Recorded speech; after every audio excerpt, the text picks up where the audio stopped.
తెలుగుదేశం కూటమి ప్రభుత్వం ఎన్నికల్లో అధికారంలోకి రావడానికి రైతాంగాన్ని ఆదుకుంటాం, ఆ విధంగా చర్యలు తీసుకుంటామని చెప్పేసి మాటలు చెప్పినటువంటి ఈరోజు చంద్రబాబు నాయుడు ప్రభుత్వం ఆచరణలో రైతులకు సంబంధించినటువంటి దగా చేసి ఆత్మహత్యలు చేసుకునే పరిస్థితికి నెట్టేయనప్పటి పరిస్థితి కొనసాగుతున్నది.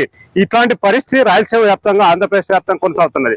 ఉదాహరణకు చూస్తే అనంతపురం జిల్లాలోనే ఈ ప్రభుత్వం ఏర్పడినటువంటి 18 నెలల్లోనే 75 మంది రైతులు ఆత్మహత్య చేసుకున్న పరిస్థితి ఉంది.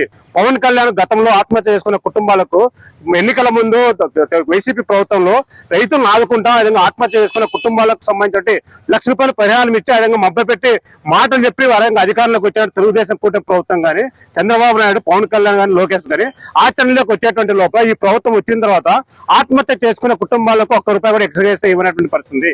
ఈ ప్రభుత్వం జీవో ఇచ్చిన గతంలో ₹7,00,000 ఏదైతే ఇవ్వాలో ఈ 78 కుటుంబాలకు ఇవ్వాల్సిన పరిస్థితుంది. ఆ కుటుంబాలను దత్తత తీసుకుంటాం, ఆత్మహత్య చేసుకునే కుటుంబాలని చెప్పేసి పవన్ కళ్యాణ్ చెప్పాడు. మళ్ళీ ఆచరణలోకి వచ్చేటువంటి లోపల ఈ ఆత్మహత్య చేసుకున్న కుటుంబాలకు సంబంధించి ఒక పక్క వ్యవసాయాన్ని రక్షించని పరిస్థితుంది, మరో పక్క ఆత్మహత్య చేసుకున్న కుటుంబాలకు సంబంధించి ఎక్స్గ్రేస్ ఇవ్వని పరిస్థితి.